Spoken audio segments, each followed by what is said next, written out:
लोहे के चना चबाना है विरक्ति। वो लोगों को लगता है कि क्या है बाबा जी बन गए, मौज नहीं ले रहे, हर समय आग में जल रहे हैं, आग में। तुम्हें हम कैसे बतावें? 1 साल का नियम दे दो कि आप ब्रह्मचर्य रहो, किसी से मिलना नहीं, किसी से बोलना नहीं, तो हम अपने मन को समझा सकते हैं कि 1 साल की बात है। लेकिन आजीवन और 1 मिनट की चूक हुई तो पूरा पारा उतर गया नीचे। जितनी चढ़ाई 20 वर्ष में चढ़े 1 मिनट में धरातल में आ गए। बहुत कठिन है। 20 वर्ष सत्संग होगा उतना प्रकाश नहीं होगा।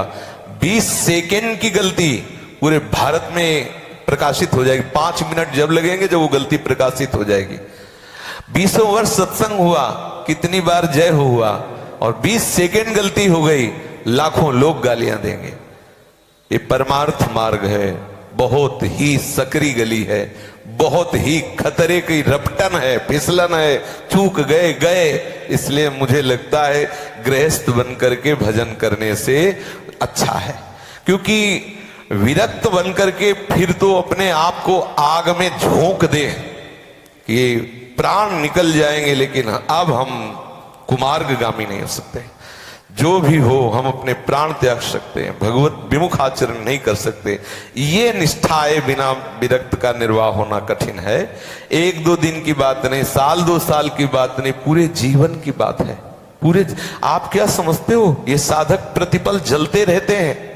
आप दूर से देखते हो ना, हम और हमारे जो संत जन है, ये हम जानते हो, हमारे संत जन जानते हैं। मांग करके मधुकरी खाना है, कभी अगर कोई भोग ज्यादा अच्छा आ गया तो उनको भय है कि कहीं ऐसा ना हो कि खाएं और कहीं स्वप्न दोष हो जाए, कहीं बुद्धि खराब। न खा सकते हैं चैन से, न सो सकते हैं चैन से, न देख सकते हैं, न सुन सकते हैं। मतलब सोचो कितना कठिन जीवन है, और इस जीवन का फल होगा जीवन मुक्तता, इस जीवन का फल होगा भगवत। तो मुझे लगता है कि संत नहीं बनना चाहिए, वही संत बने जिसको मरने का शौक हो बस। अब ये देख लो कि अगर ये शौक है कि अगर गुरुजी कह दे चल यमुना जी में डुबकी लगाओ मर जा, तो हम अभी मर जाएंगे, तो कल सन्यास ले लो, कोई परेशानी नहीं।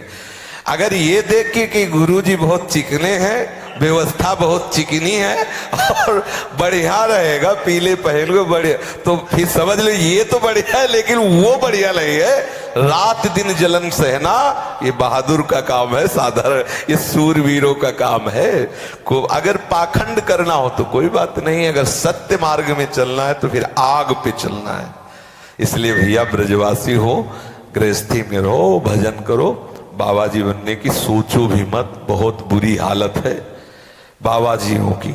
अगर सतमार्ग से डिगे तो वेशधारी हरि के उर साले, भगवत ऋषि जी ने कहा। जरा सी चूक हुई गए कृपान की धारा, परत खगेश लगे नहीं बारा। ना अपना व्यापार करो, नौकरी करो, जैसे बने नाम जप करो, साधु महात्माओं की सेवा करो, गौ ब्राह्मणों की सेवा करो, धर्म से चलो तो किले के अंदर हो, सुरक्षित हो, वार से बच जाओगे।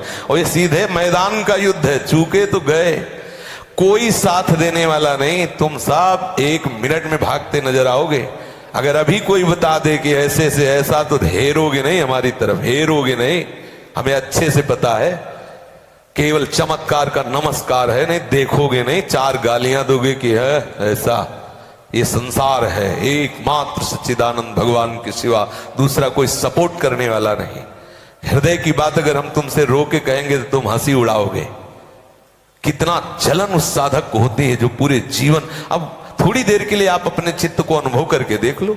छोटे छोटे बच्चे हैं, 20 के, 25 के, 30 के, ना तो संसार के दृश्य देखने हैं, ना संसार के भोग भोगने, पूरे मन को। और इसके बाद भी अगर कहीं खड़ा होके देख रहा है तो गाली मिले, बाबा जी होके क्या देखता है?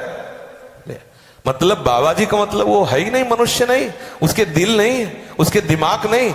जरा सी चूक हो जाए तो अभी 50 थप्पड़ पड़ जाएंगे। बहुत कठिन, इसीलिए हम कहते हैं आग का एक खेल है, इसमें मत कूदो।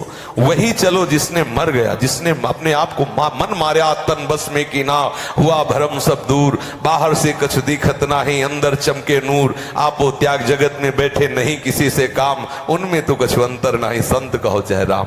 पर उस स्थिति तक पहुंचने हमें कितना कठिन है। इसलिए इसे खिलवाड़ न समझा जाए कि चट्टोए पीला कपड़ा पहिरा बच्चा माल, तो फिर माल के पीछे जो व्यवस्था है वो बड़ी विचित्र व्यवस्था है। इह परलोक सकल सुख पावत, मेरी सो कृष्ण गुण संचु, तो इह परलोक सकल दुख पावत, ये भी साथ में लगा। अगर चूक गए तो फिर ऐसी गलती होने में बहुत बुरा हालत होता है, इसलिए बच के रहे।